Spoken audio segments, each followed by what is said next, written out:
Welcome to Attican Plays Workers and Resources, Soviet Republic. All right, hi, this is Attican and welcome to Series 4, Episode 45, the last episode of Series 4.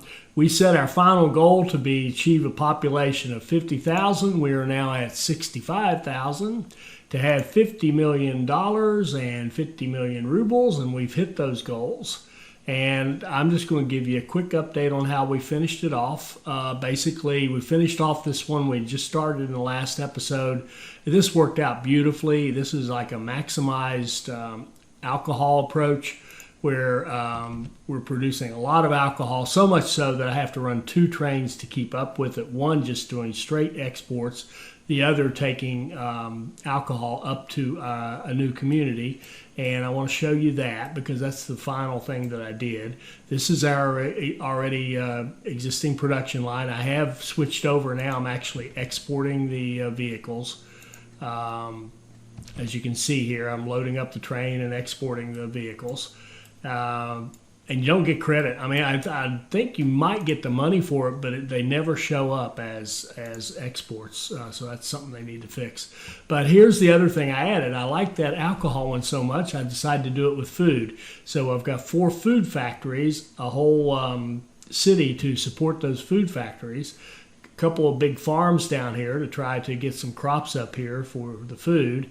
And this one has been so successful. They create the food so quickly that I've had to run 2 trains here as well. This one goes back to that original place and gives food to the other city, the alcohol city. The alcohol city brings alcohol up here, logically enough. And our clothing, which we had set up in Jedva Devolzhno as a maximized industry, brings clothing to both these 2. So I like that model. I think if I was going to start this over, I think I would run a model kind of like this where you have maybe 4 food with some farms, and then you add 4 alcohol with some more farms, and then you add 4 clothing, and then you add 4, whatever, or 8. The thing I have noticed is you can't make enough chemicals. We could make, we could have 12, 16, 18 chemical plants and try to maximize them all and still not have too many. And, what are the right ratios of everything to build just depends on what you're trying to get done. But we're not. We're in pretty good shape here. We're still importing stuff, but we're not doing a lot of imports. Our economy is strong. Let's see, last year, even though I bought some more trains. I got a couple more big trains, but we still made really good money last year. This year, we're obviously making very good money. So it's not an economy problem. It's not a self-sufficiency problem. We're in great shape, and if we needed to go drive toward self-sufficiency, if there was an event that caused exports to stop or something drastic like that, I think we could survive. I think we could, do more of the barely enough kind of model in some of the cases, and I think we could survive. It would be tough, obviously, because we do import stuff, but we are not real dependent upon those imports completely.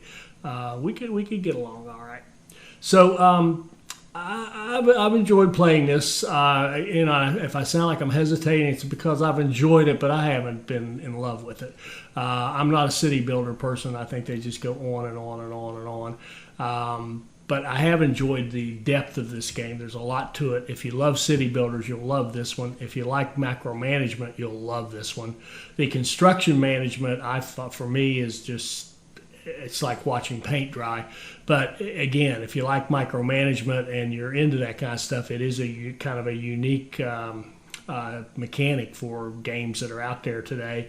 And I think you'd really enjoy that. Again, if you're a micromanager, set up something like this where you're building all your materials and then ship them all over the place and deal with all those logistics. Now, the logistical part of it I would enjoy dealing with, but the watching paint dry just doesn't do it for me. So, good game. I've enjoyed it. Hope you got something out of it. I tried to show you as many different models as I could that I could think of, like the barely enough model that we did. Where did we really do it?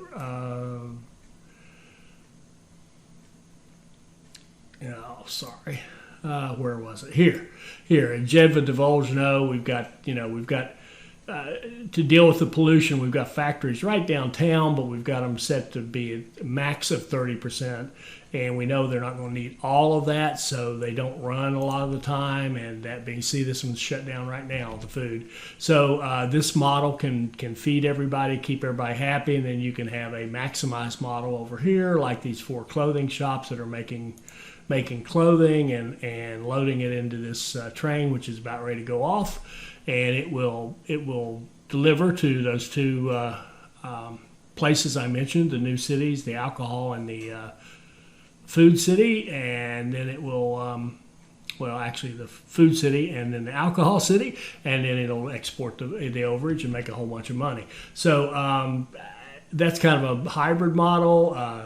I think we had some great ideas about maximizing some industries, localizing others.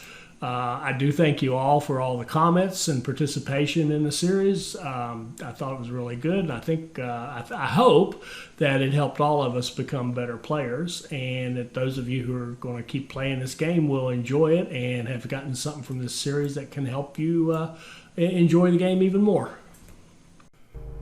I hope you enjoyed this. I hope it'll help you become a better player, and I hope you'll join us for our next Workers and Resources Soviet Republic video. Thank you.